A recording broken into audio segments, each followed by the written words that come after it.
আসসালামু আলাইকুম দর্শক, শুভেচ্ছা নেবেন।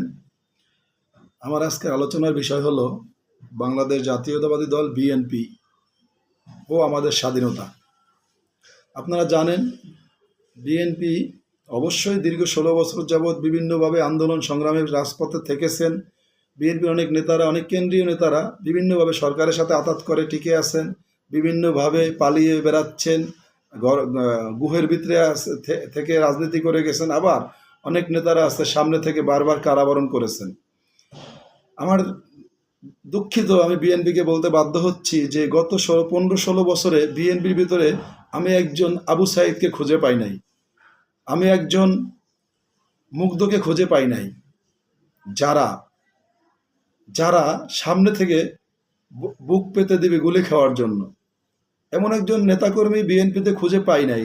যখন 24-এর স্বাধীনতা যুদ্ধ এসেছে ছাত্রদের হাত ধরে, আমি বিশ্বাস করি, আমি স্বীকার করি, সেখানে নারী, পুরুষ, বৃদ্ধ, আবাল, বিএনপি, জামাত, শিবির, সকল ধরনের রাজনৈতিক দল, একমাত্র আওয়ামী স্বৈরাচারের লেসপেন্সার সুবিধাভোগী ছাড়া সকল রাজনৈতিক দলের এবং সাধারণ মানুষের এখানে সমানভাবে কন্ট্রিবিউশন ছিল।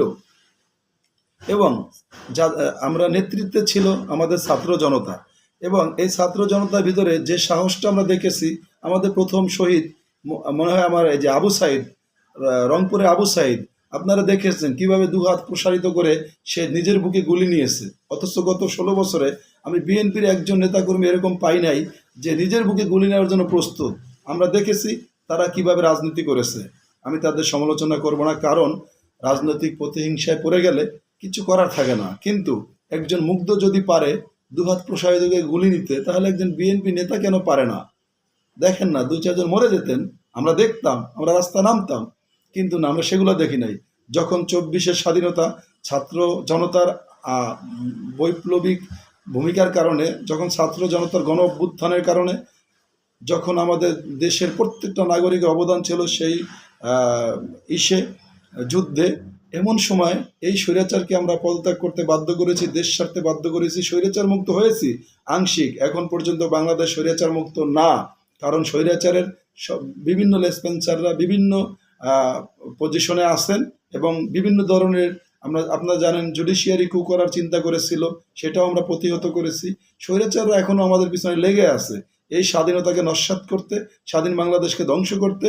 যেমন বাংলাদেশে স্বৈরাচারের দোসররা আছে, তেমনি ইন্ডিয়ান মিডিয়া থেকে শুরু করে ইন্ডিয়ার মোদী সরকার, কসাই মোদী সরকার ন্যাক্কারজনকভাবে আমাদের একটা স্বাধীন দেশে নির্লজ্জ বেহায়ার মতো আমাদের স্বাধীন দেশে ধ্বংস করার উদ্দেশ্যে পায়তারা নিয়ে বসে আছে।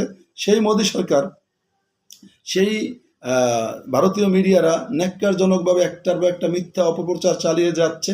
এমন সময় আমাদের বিএনপি নেতাকর্মীরা, আমরা আজকে স্বাধীন হয়েছি 15 দিনের মাথায়, এই 15 দিনও যায়নি। যেদিন স্বাধীনতা অর্জন করেছে 5 তারিখ 6 তারিখ থেকেই আপনারা জানেন বিএনপির বিভিন্ন জায়গায়, বিভিন্ন বিএনপির ছাত্রদল, যুবদল, এমনকি বিএনপির বিভিন্ন জায়গায় বিভিন্ন নেতাকর্মীরা বিভিন্ন ধরনের অপকর্ম, টেন্ডারবাজি, দখলদারিত্ব করে যাচ্ছে।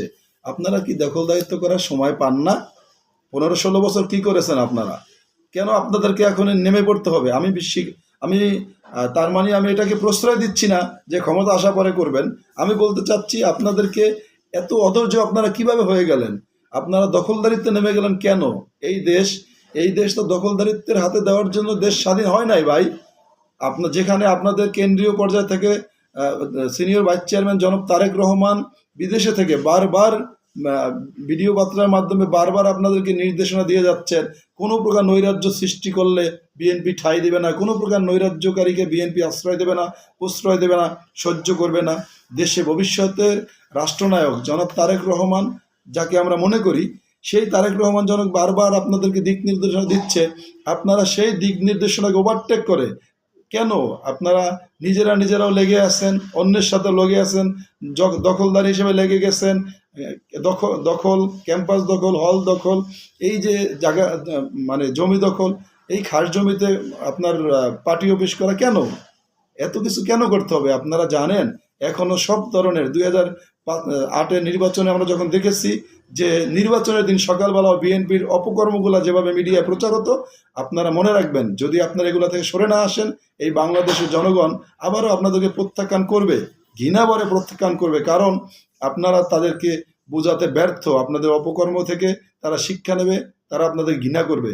এবং আপনারা বোঝাতে ব্যর্থ সুকর্মের মাধ্যমে যে আমরা ভালো মানুষ, আমাদের ক্ষমতা আনবেন, কিভাবে আপনাদেরকে মানুষ বিশ্বাস করবে? আমরা দেখেছি সেই 2008-এর নির্বাচনের দিন মিডিয়াগুলো যেভাবে বিএনপির পিছনে লেগেছিল, এখনো দেখবেন প্রত্যেকটা মিডিয়ায় আপনাদের সব খবর তথ্য আছে। যখন অভিযান শুরু হয়ে যাবে দেখবেন যে পালানোর জায়গা পাবেন না, নির্বাচন তো দূরের কথা, পালানোর জায়গা পাবেন না। সুতরাং ভালো হয়ে যান, ভালো হয়ে যান, কেন্দ্রীয় নেতা নির্দেশে ভালো হয়ে যান এবং কেন্দ্রীয় নেতা নির্দেশ অনুযায়ী চলেন।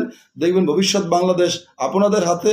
সুষ্ঠু সুন্দর ভবিষ্যৎ বাংলাদেশ গড়ার প্রত্যয় নিয়ে কাজ শুরু করুন, জনসেবা শুরু করুন, পলিটিক্স শুরু করুন, রাজনীতি শুরু করুন।